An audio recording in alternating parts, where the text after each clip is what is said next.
Thank you, everybody, for joining us at this momentous occasion. We have CEDEN and Kanpai Studios who have acquired Studios with us on the call. I am the CEO of CEDEN, Alex Moody. We have CEO of Kanpai Pandas and the new Kanpai Studios, Josh.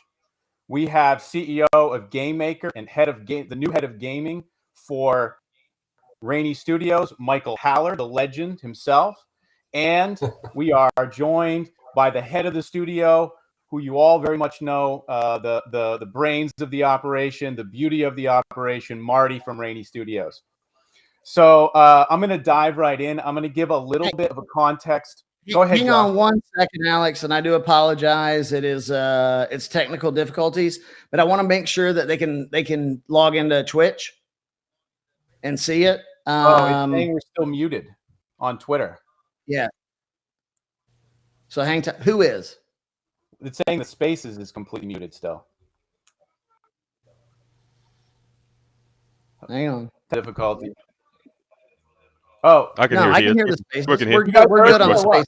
We're good. Okay. What I need is the Twitch put up in the Twitter space so that people can log into Twitch. That's what I need. Yeah. Jazz, David, I need you to put Twitch up in there so that people can watch us on Twitch. Okay. Cool. While we're working on that, I'm going to give a quick background on this acquisition. So what does it mean for Raini Studios? What does it mean for CEDEN Network? What does it mean for Kanpai? This is a big day for everybody involved. It's been the culmination of a little over 4 months of work and dozens of people working on this around the clock.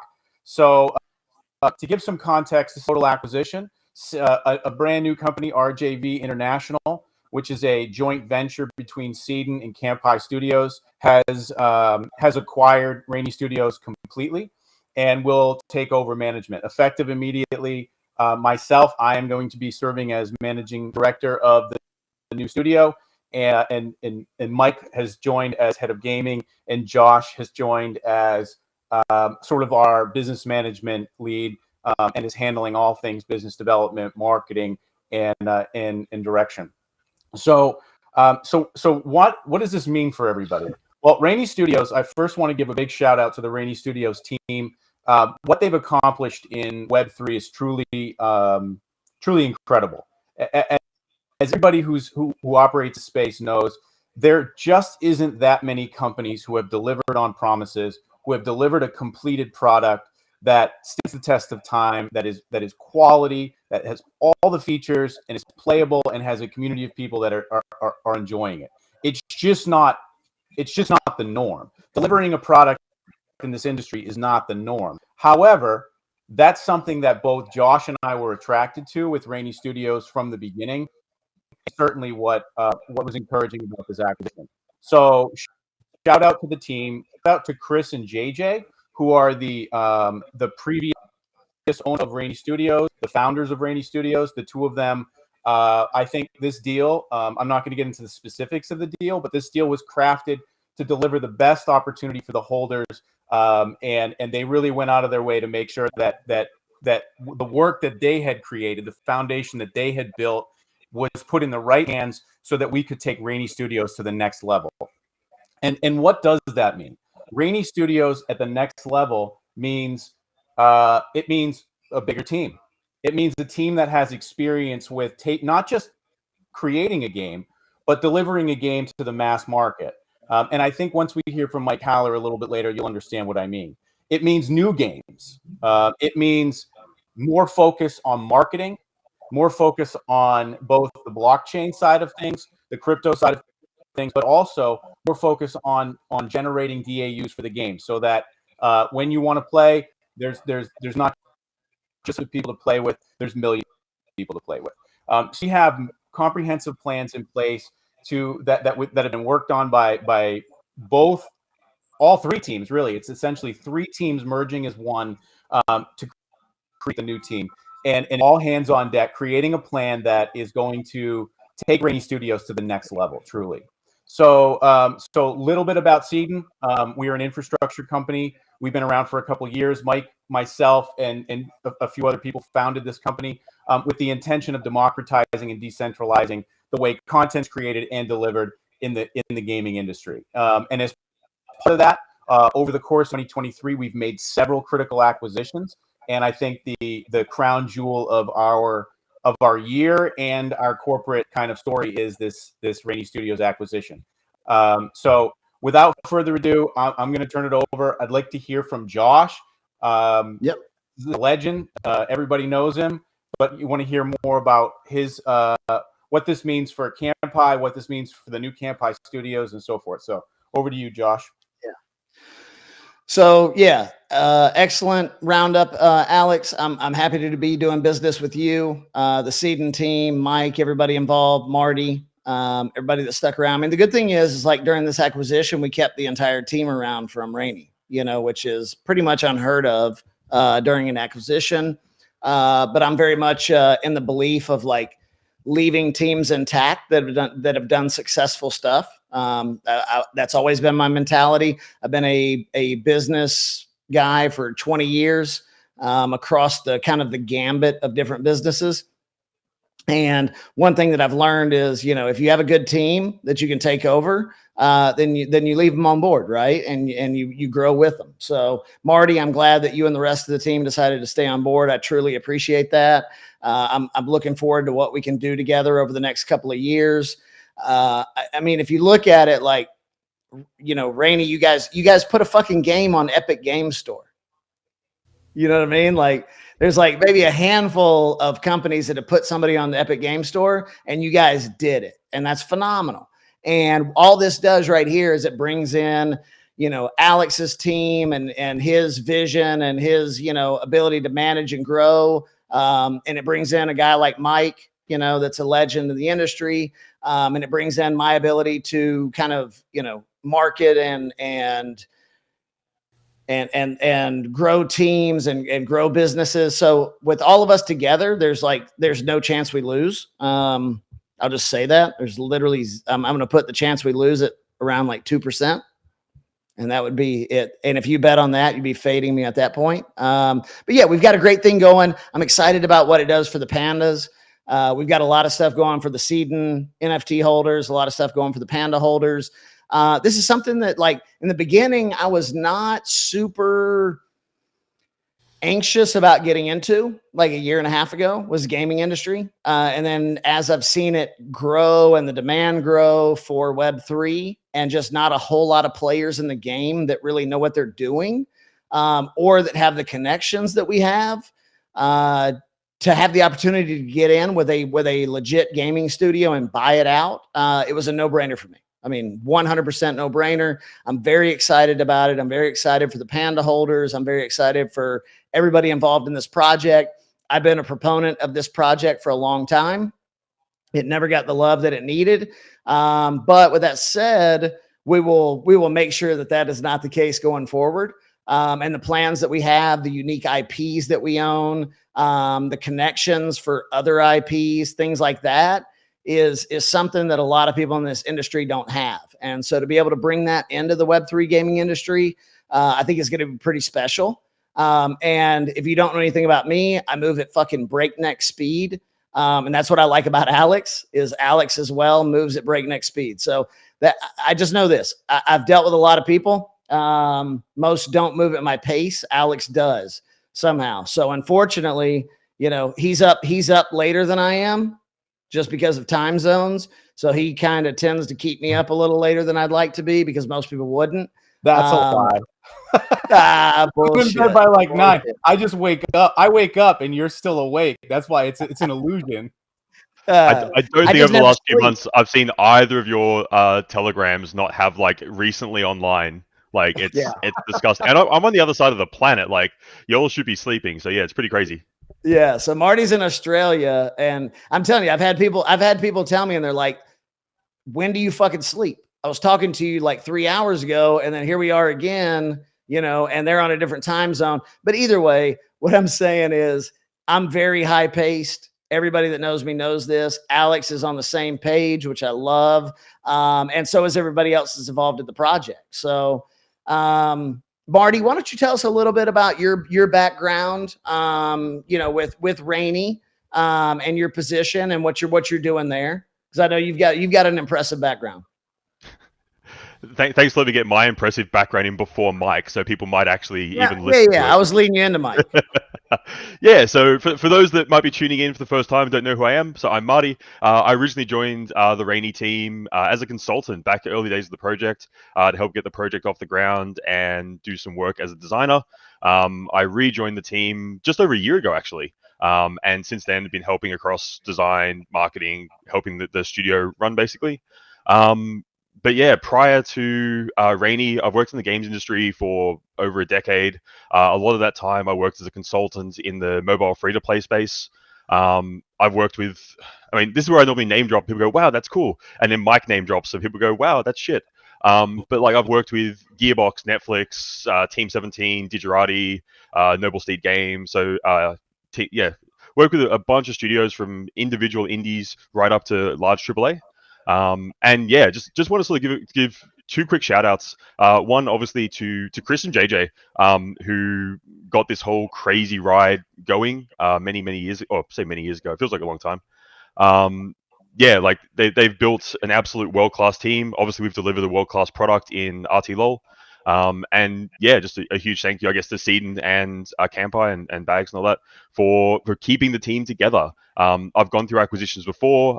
Quite often people come in and it's a bit of slice and dice, but recognizing that we have built a really world-class game studio and a world-class team, and getting to keep that team together and work on, well, whatever it is we might be working on next, is an incredible opportunity, and the whole team is really excited to do that. Yeah, we're super excited. We were excited, Marty, that you stayed on. It's funny. I just a little hype moment for Marty. During this acquisition process, I had meetings with basically every key stakeholder in the Raini Studios ecosystem. And that involves, obviously Merit, Circle and Beam, of course, Avalanche, and a variety of other people that have participated over the the course of the life cycle of Raini Studios. And the the Raini token and the RST token, so like the variety, the overarching life cycle. And the one thing that every single person said is, "Oh, cool, we love this idea of an acquisition, but what's going to happen with Marty?" Every single one, without fail. And I said, "Well, I can't speak for Marty, but it's my goal to keep him." And so for us, having you not only continue with what you were doing, but maybe take on the reins of the studio. While I hope at some point in the very near future to be managing director only in name only, and let a good team. I think Josh does the same thing. I've watched his management style very closely over the last year and a half that we've known each other. You get a good team in place, you let them do their thing. You just let them go, and that's what we used to do. And then all we're gonna do. So if anybody from Raini is going, well, what does this mean for Raini? What does this mean for me? Think of this as additive. It's just additive. It's Raini Studios Plus. It's Raini Studios Premium now. So that I'm just super thrilled that Marty and essentially the entire team really has come along with us. So awesome, Marty.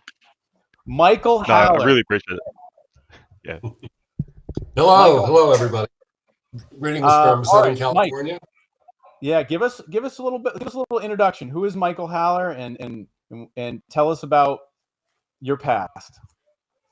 Yes. My past is I started out working in Japan. I was actually a diplomat in the American Embassy, and I fell in love with Japanese anime, which led me to the giant robot animation that was appearing. That introduced me to Kodansha, which is the largest publisher of everything from tabletop books to comic books. And it was right at the point where they were trying to make a decision of whether or not to get into adult animation. And by adult, I mean a violent, really story-driven animation. And we chose Akira as the point of the spear to lead this charge.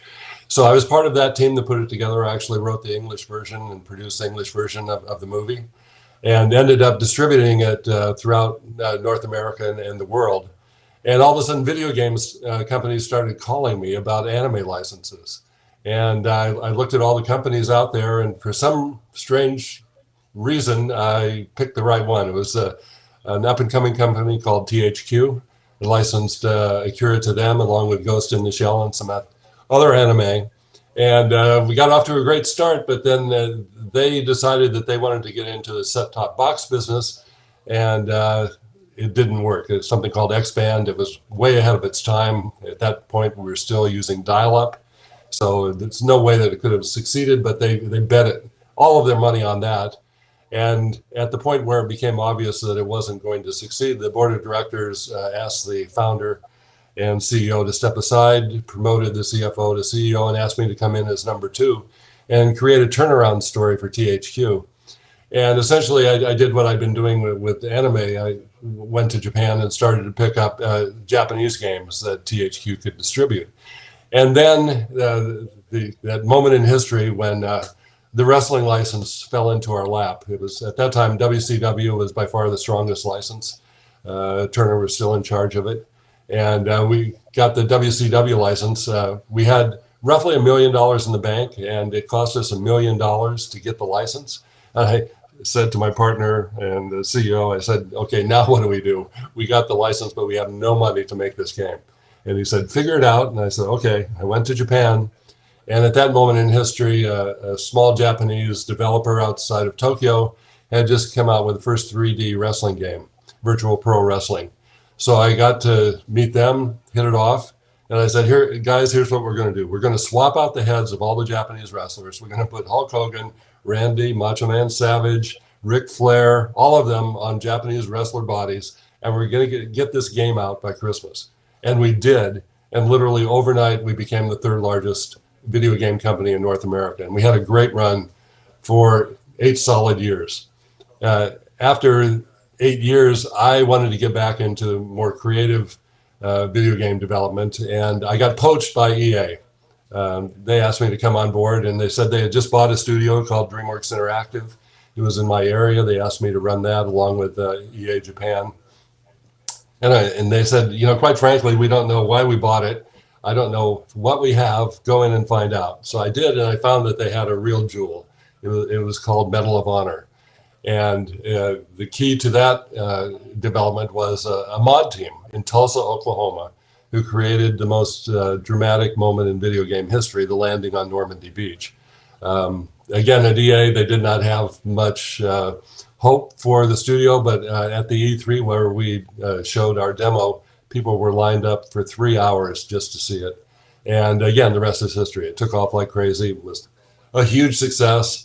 And at that point, I decided I really wanted to get into pure development. And I left, and with some engineering talent that I had met, we put together a couple of studios and continued to make games for Sony PlayStation. And then I got involved in video game technology development. And at that point, I was advising a lot of companies, and that's how I met Alex. And we started comparing notes, and all of a sudden, bingo, it hit that this was the right thing to do, the CEDEN network. And that's why we're here today. And then, again, opportunities came to us. And when the Raini studio opportunity came, I had my team take a deep, deep look into the game that they had created. It is elegantly complex. It is really incredible. And, you know, kudos to Marty and the team. You know, you couldn't find better code than they created. And that is going to allow us to go forward with some other opportunities. You know, my background is basically in the combat area. And we have an IP that we'll be introducing shortly. And it's going to be a fantastic experience. So with partners like this, with Kanpai and all of their knowledge and what they put together today, I've been a part of big launches at EA, Sega, major video game companies, and this equals or surpasses them. So again, I'm very, very excited to be part of this. Thank you, Mike. So I do have to step in there for a second. Sorry, Alex, but like when we were talking about this, I was like, this has been a really smooth launch. I said, everything's been really good. The team has worked well together. Although Alex laughed and said, well, it took, like 4 CEOs to figure out like a couple of misspellings and things like that on the broadcast, which I thought was funny. But then when Mike came in, Mike was like, guys, this is literally one of the smoothest launches I've ever been a part of. And I just want you to say that one more time, Mike. I'd like to hear that one more time. As a part of major video game companies, I've seen some real fuck ups. so I think I can be a good judge of this. No, hey guys, how many CEOs does it take to screw in a light bulb? Right. Or to remember what year it is. No, 12, I'm totally impressed with the team. Let's go. Yeah. Yeah, that's the big announcement today, guys. You have to wait till next Yeah. year for it to happen. Yeah, I really think we're just dropping alpha really far in advance. Yeah, I think the 2024 is really an inflection point. I have a feeling that it's very similar to the advent of PlayStation and 3D gaming. I get the same vibe. And, PlayStation had a rough 2 years. It took them 2 years to get to 2 million hardware units installed. No one wanted to make games for it because how can you get your money back if you only have 2 million units to sell to? But, they pushed through it. They got through it the same way Web3 has gone through 3 years of fits and starts. And I think 2024 is going to be the time when this new direction in video gaming really catches hold. And I'm really happy to be a part of it. Yeah, that's brilliant. Love it. Yeah, well, it's really exciting. I mean, if you think about, like Mike kind of hinted at a combat IP. We've secured one of the largest combat entertainment IPs in the world and this will be for Raini Studios' second game. And it's not just something we're thinking about. It's actually well into development. It's well into design. The licensors and our team are all collaborating on it. In fact, we have a meeting in, I don't know, 2 hours with merging 2 teams that have been independently working on it to start working on it in tandem. And so that'll be, that's a 2024 target for something that I think what we're looking at right now as a company is it's amazing that Web3 exists. It's amazing that crypto gaming or blockchain gaming or however you want to say it, Web3 gaming. But we're kind of trying to move beyond that. We're interested in creating gaming. We're interested in being a top tier deliverable, like delivering on a top level in gaming, that and incorporating blockchain elements where applicable, be that digitized, tokenized assets, NFTs, or what have you. But we're moving beyond the idea that there's a Web 2 and a Web 3. And I think that the second game that we're delivering from Raini Studios is a real testament to that, where we're really looking to onboard in a player base or a potential install base that's in the tens of millions to hundreds of millions, rather than the very, very, very sort of niche focus that RT Law has existing right now. I mean, it's not a slight to simply that there just isn't that many people in this niche that we this echo chamber that we live in. There just isn't that many people. So we have to find a way to break that mold, or break that ceiling or barrier that exists that surrounds some of these games in Web3, and tap into that audience beyond that. There's quite a few games I think that are starting to do that. I think shout out to Merit Circle with Beam creating some incredible technology that's going to make this possible. Without the account abstraction on Beam, I don't think we could really be looking at the kind of integrations and seamlessness. You just can't run a blockchain on a game and have it be quality unless you have something like Avalanche and Beam, the tech stack underneath it. And the CEDEN network, it fits into that component as well. We're super thrilled that, and it was just sort of serendipitous that Layer 0 was already integrated at Raini, because that way Josh and I would be already sitting here, okay, recode everything, we're going to Layer 0. But luckily, Raini had already moved in that direction. So the interoperability and options that come with a Layer 0 integration. So the beauty of what's happening here is the Raini Studios tech stack is going to look incredible. it's already in the right place, which is amazing. We don't have to migrate really much. We can just start right off the jump. We can just start iterating on top of it, building on top of it, expanding it, growing it, and identifying the key like deliverables that will grow the install base, the DAUs, and then also grow the opportunities for people who have adopted the RST, the Rainy Studios token. So another important note.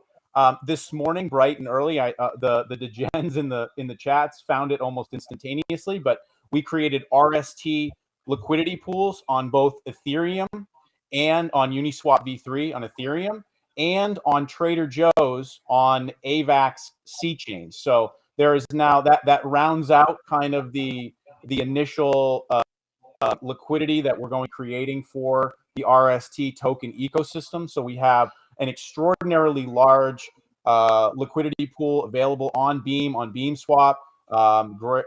Kudos and great appreciation to the Merit Circle DAO for facilitating that for the Rainy Studios team prior to our arrival. But the new leadership team has since created those pools on both Ethereum and C chain on Trader Joe's. So shout out to Trader Joe's and to the Uniswap teams. We're really excited to be there, and we hope that kind of adds a little bit of ease of use, ease of adoption for people interested in Rainy Studios, interested in RT Law, whether that's the new RST store on the website and so forth, or whether that's simply that you want to participate in the RST ecosystem in whatever format that interests you. Yeah. And I agree with everything you said there. It goes back to my original thesis of like, you need to get outside of this little pool we're all pissing in Web3 in general. And with gaming, it's no different, right? So like with Kanpai Pandas, what we've done is, we're probably one of the biggest sponsors and marketers and companies within like UFC and combat sports in general. We've got deals with John Jones and Mighty Mouse and Mike Perry and Ilya Tapuria and a lot of, champions throughout different combat sports leagues. So I'm a very big proponent of like getting your wings, spreading your wings outside of just crypto related stuff. And you can see where that's going to come into play in a big way with what we're building in the gaming industry, because right now everybody's kind of building games for Web3, right? And what you need to be doing is building games in Web3 more for Web2. Like that's what you need to be doing, because those are your people that are going to play. And you got to be able to reach those people. And luckily with what I've built over the last several years and my connections, like it's not a very difficult thing to do. And especially with you guys, you have several great IPs. I'm sure we'll be acquiring several more over the coming years. But with what we've got right now, I mean, it gives us a massive advantage over other gaming studios that are strictly building for Web3, because that's not the market, guys. Like that's not the market. The market is you've got to spread outside of Web3. You've got to be known outside of Web3 by normal players. And the people that I'm involved with, especially from the UFC side and the fighting side, like that gives us a big advantage of where we're going. I mean, Josh, you and I spoke about this, like back when we made the big announcement at GDC that we were going to Epic. Like we jumped on the Twitter space and spoke about like Raini's like Web 5 ecosystem play, that we want to take the best of Web 2, the best of Web 3 and bring them together. And yeah, obviously with this new partnership, with this new, with CEDEN and with Kanpai Pandas involved, we're really in a position now where we can actually make that a reality and just really bring both RT-LOL and anything else we may or may not happen to be working on to just a really mass market audience. And yeah, hopefully it will be smoother than some of the launches you've worked on, Mike. Yeah. Well, it's interesting. One of the things that Mike, I think it's about 4 months now. I think it was in the first week of September was when I had the first meeting on the Rainy acquisition. And I called Mike and I said, hey, we have a chance to buy a trading card game. And Mike's first reaction was, oh, I don't like getting involved in trading card games. It takes a ton of money to market them. And that was the first reaction. And I think that's the problem, is that a lot of Web3 companies are, they started out, they raised some money, they raised some capital, they built something that they loved, maybe with some, some sort of a tech stack that integrates NFTs or blockchain, which is great. The problem is that they're all really building custom IPs. And the problem with a custom IP or a brand new IP is it's very, very, very expensive to get the public to create awareness around a new IP, especially when it comes to a trading card game, when you're up against Yu-Gi-Oh! And Hearthstone and Pokemon and all the other ones. Parallel's done a pretty good job of it, but even Parallel, that has a lot of acclaim within Web3, if you ask any person at the local trading card store, they don't know what it is. So we're still in an echo chamber, even with the biggest players inside of our echo chamber. And so RT-LOL is an uphill battle. So we have to find strategies and ways of saying, okay, how can we identify IPs that we can take and gather tens of millions of people into our ecosystem, and then say, hey, by the way, we have a high fantasy IP that we think you'd enjoy, and thereby essentially backdoor that audience into the RT-LOL ecosystem, which we believe that this next game is going to do in a big way for us. And so that's like the first kind of core strategy. And another thing that we're really focused on, I've been monitoring the chats for a very long time. I know everybody's excited about mobile. We know mobile's a must, and that's our number one priority for RT-LOL, for the second game. But also, one of the things that Josh has been a big proponent of, really right from the get-go, is to create a mobile gaming kind of chop shop, like to really just churn out some really high quality games for a variety of IPs in that mobile kind of quick, easy, high uptick engagement space, that like low cost, low dev time, high rapid development cycles, and then put them out there. And I think Raini is very well positioned, and we will continue to drive that positioning to make it the go-to studio in Web3, outside of Web3, for for white label mobile games, for getting games out onto mobile and so forth, while we take these bigger AAA titles via console routes or Switch or what have you. So it's kind of a two-pronged strategy that we're taking, and I think that we're really well positioned with the team that we have to deliver on it. Just to add some background, when I got into the publishing side of the business at THQ was essentially a Nintendo company.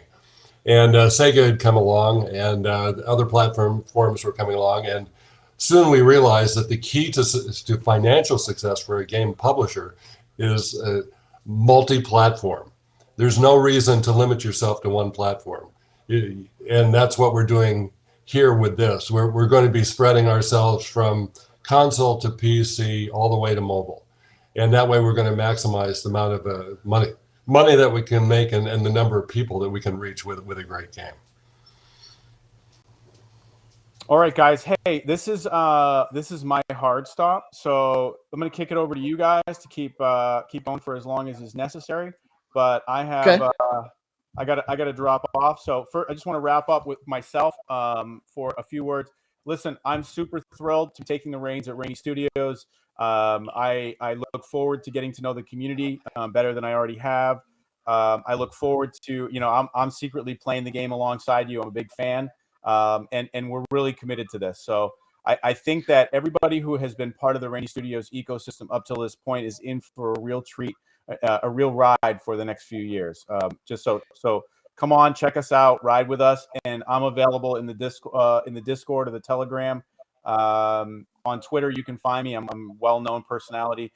Or pop into the CEDEN Discord and come get to know us there. So thank you, everybody. I'll turn it over to Josh and the gang to keep this going as long as needed.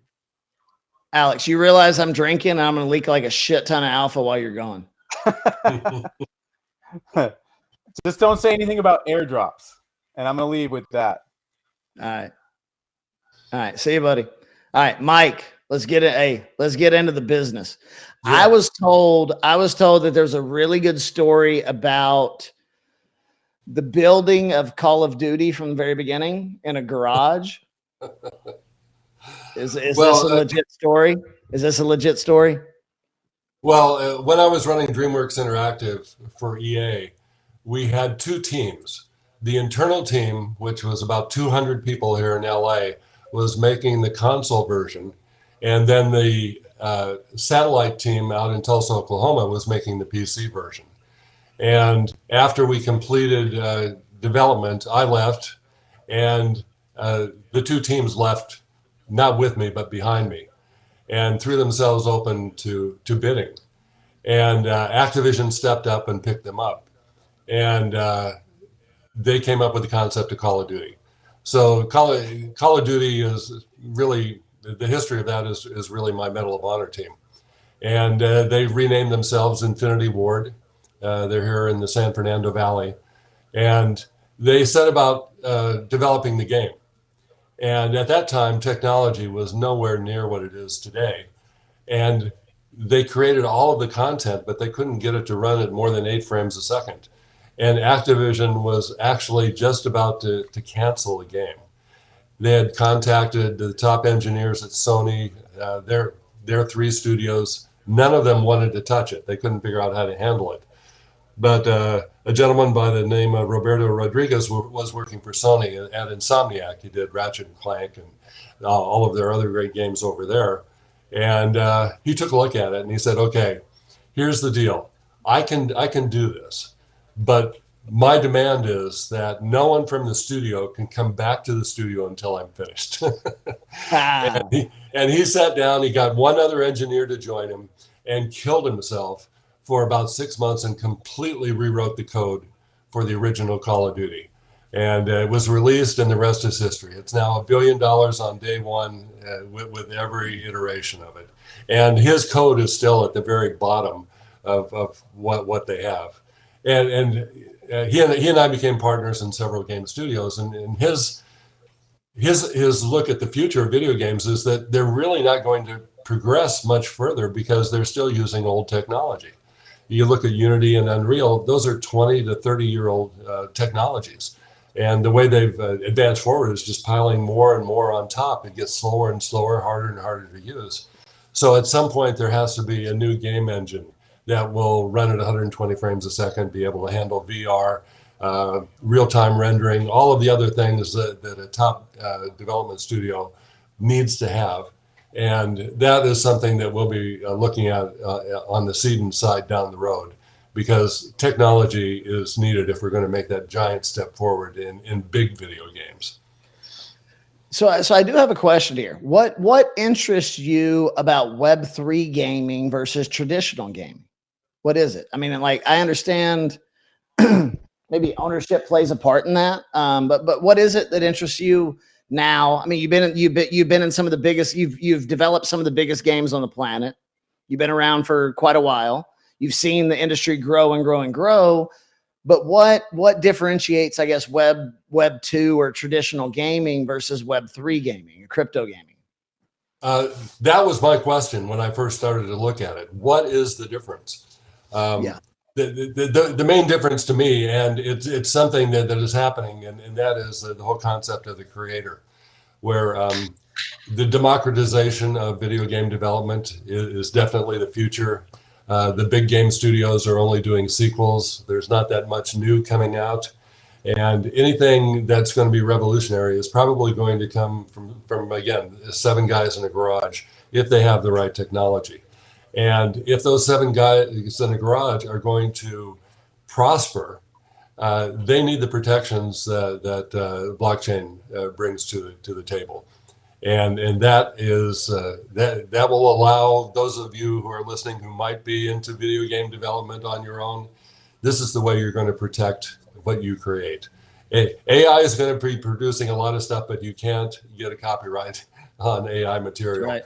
It's still the individual who is the creator, and that is what we want to empower in this new partnership and on our CEDEN node network, which I hope you'll look into and learn, because we want to find a new way to deliver games to gamers and a new way for game developers to develop great games. And blockchain is a huge part of that. Marty, same question. I know you got a very extensive gaming background. Don't underestimate yourself just because you're in the room with Mike. You're like a little bit wowed by Mike. I get it, and that's understandable. But your fucking background is very solid. I want to hear your thoughts on that. I mean, it's so crazy. Like, Mike, listening to you tell stories. Like, I literally remember playing that Medal of Honor Omaha Beach level as a kid. Or as a teenager, I should say. And one of the you're not that old, Mike. He's not that old, Marty. Don't say you were a kid. But like one of the craziest things, 14. One of the very first gaming things I ever tried to do was firing up Unreal Editor and recreating that level in Unreal Engine, like for Unreal Tournament 99 back in the day. So it's always crazy. Like the games industry we're global, but we are a very small, very tight-knit family in a lot of ways. And quite often you'll come across stuff like this where it's like where you end up working with someone who built like one of the most important games that, led to my career to where I am today, which is, it's just always crazy to think about. But yeah, to get to the question for myself, blockchain really represents true player ownership of assets, and it enables just such a unique way of developing and connecting with our communities that you just don't have in traditional Web 2. I've worked on games. Mike, you'd be exactly the same. We've both worked on games that you work on for years before you can tell anyone what you're working on. You work on it for years, and then the game gets cancelled, and you can't talk about it. There are gaps in my resume where I can't tell people what I did for these 3 years because it was a game that got canned. I'm under NDA, so it's just like those years just disappear. It's crazy. Whereas you look at that compared to like Web3, like where we can just be so open and transparent with the community, like, hey, this is what we're working on. Give us your feedback. Like that direct connection with the community, the fact that the community has true ownership of all the assets that we create. So obviously for RT-LOL, that's like the token, that's our cards, that's our packs, and stuff like that. It's just such a modern way of developing content and developing games that the old way we used to do it feels archaic by comparison.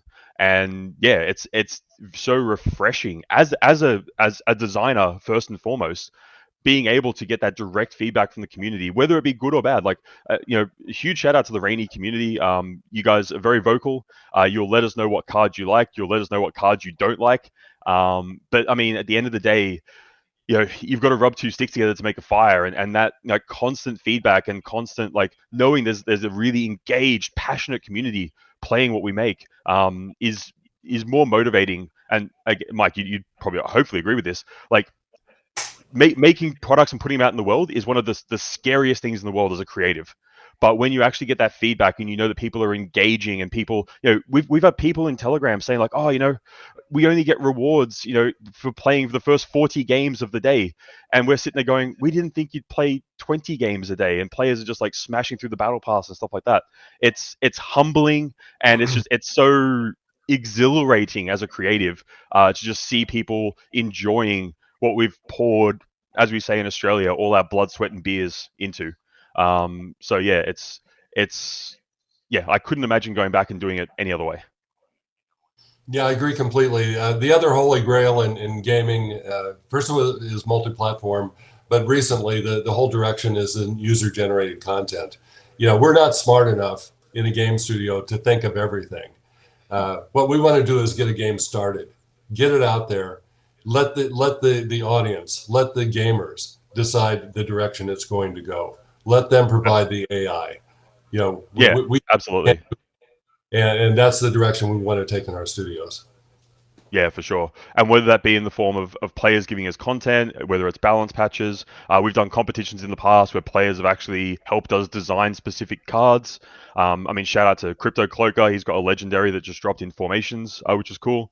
UGC is huge, and it's one way that we can sort of, and AI is obviously the other, that we can sort of get ahead of this content treadmill that live ops sort of drives us towards, and lets us sort of keep in front of what our communities expect to see from any game these days. Gone are the days where we used to, print the gold master, put it on a box that, put it in a box in a store and move on to the next game. Like those were the days. But now, launching a game is step one of the process.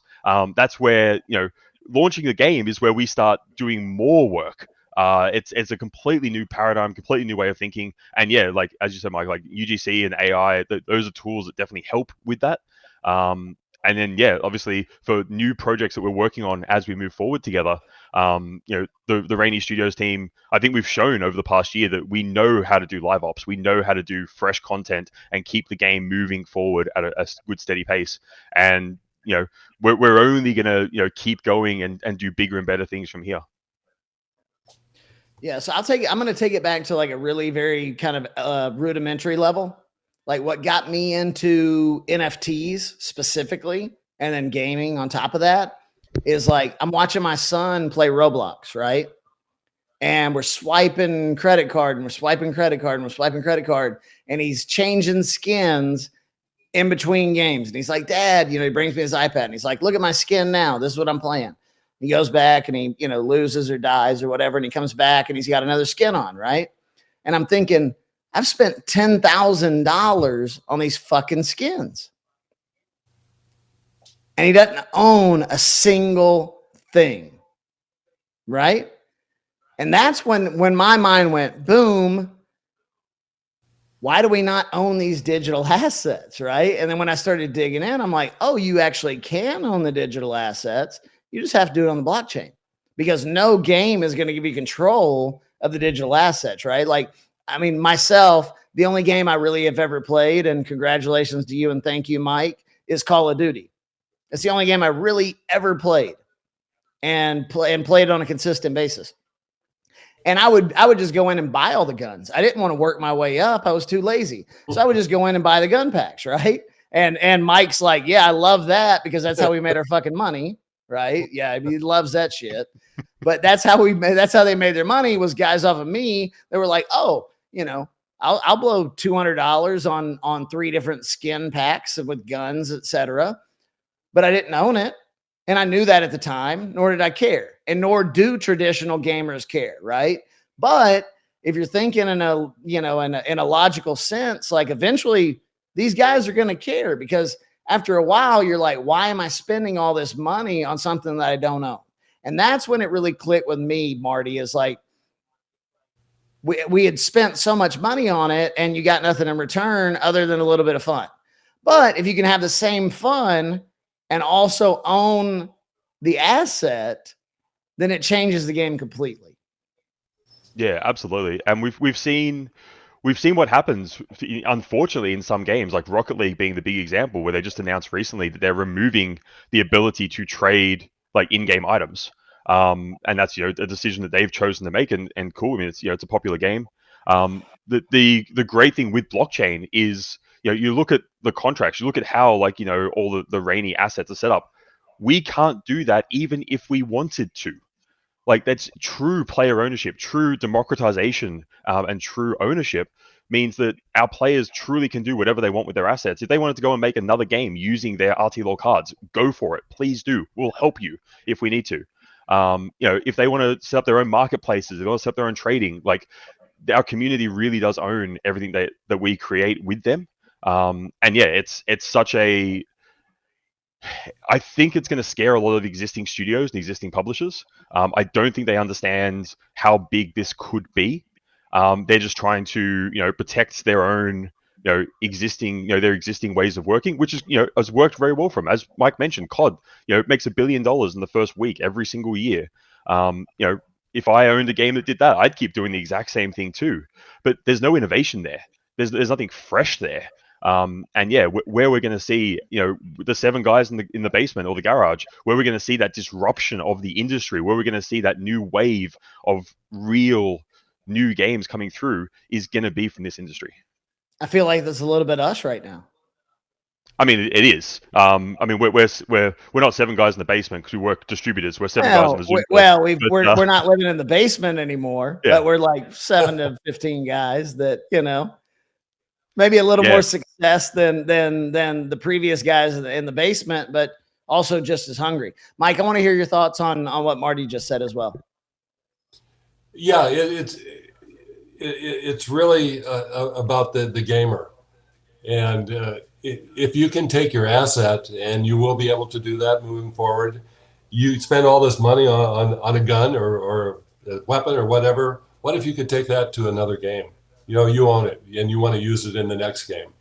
I think that you're right now we're talking about cross-platform, but eventually you're going to be able to take your assets across games, and there will be monetization models that will allow for you to do that. Yeah.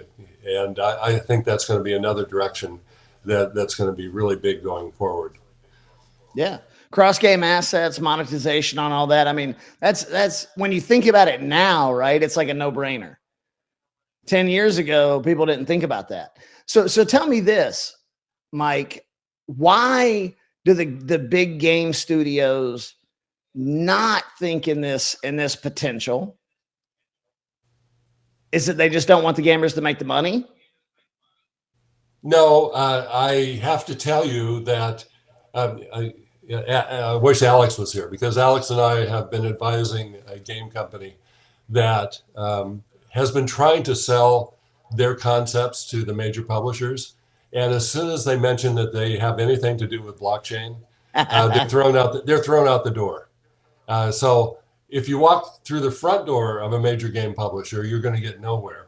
But I have discovered that deep down, every one of the big publishers is working on this. They don't want it to be public yet. But once we prove the model, they're going to jump in big time. Yeah. They know that this is the future. They can't keep going the way they are. It's going to happen. And then they're not stupid. You know, we're talking about Microsoft, and we're talking about Sony, and we're talking about major companies here. They're preparing for the future too. But because of the bad press the last 2 years, they don't want to have anything to do with blockchain and things like that. But it is going to happen.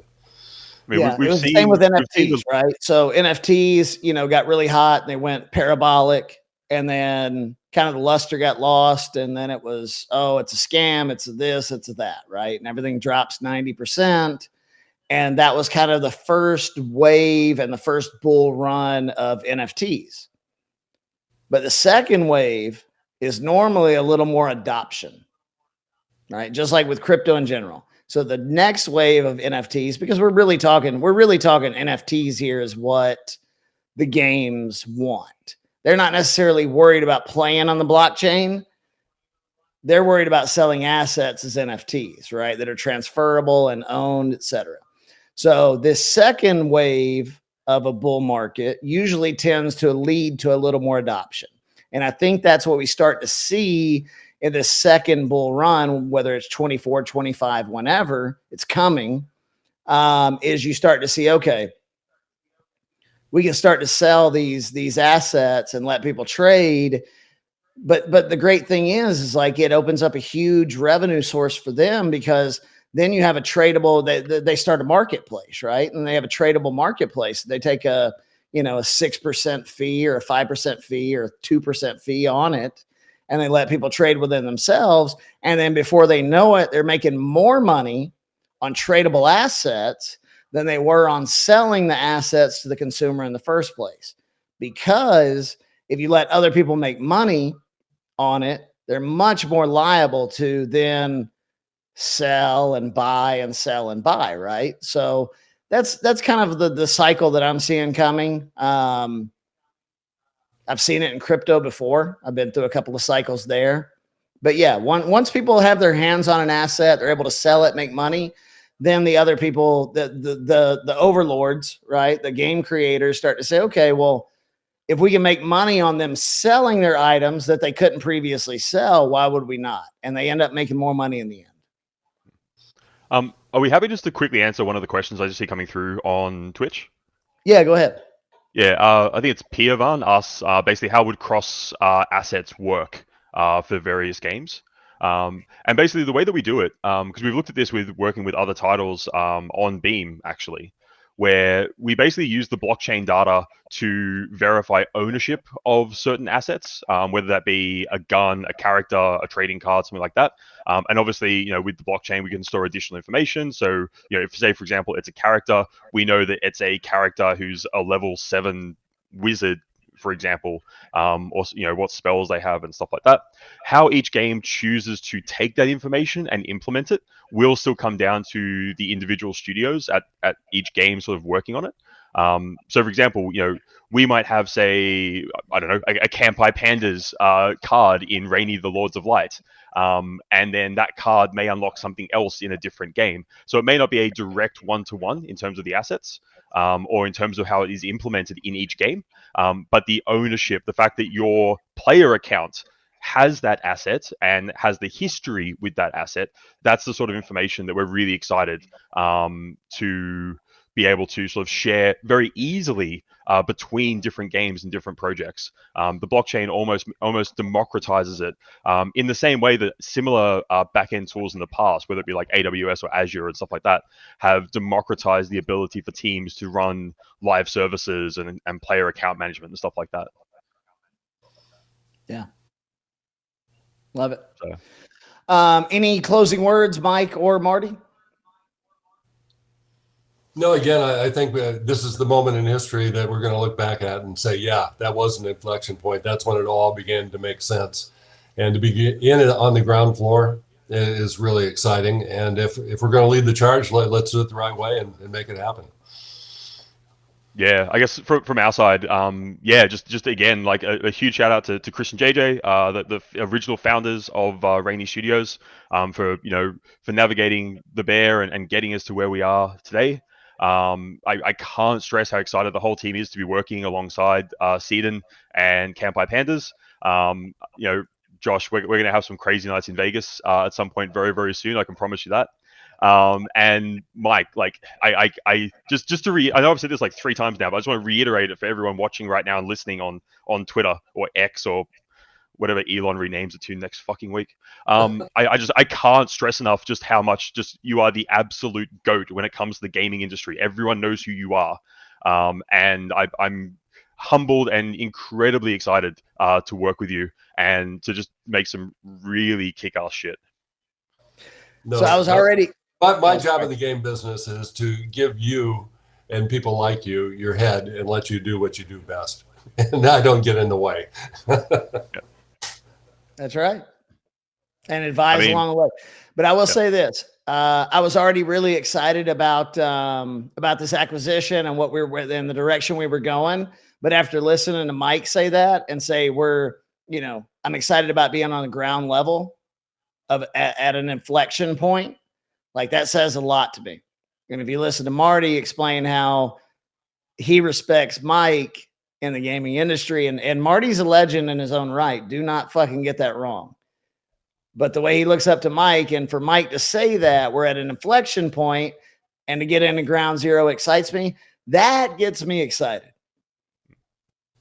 So, gentlemen, I appreciate your time. We'll probably do more of these, in the future, but I appreciate you coming on. Mike, Marty, I love, I look forward to doing business with you, and I can't wait to grow this into something special.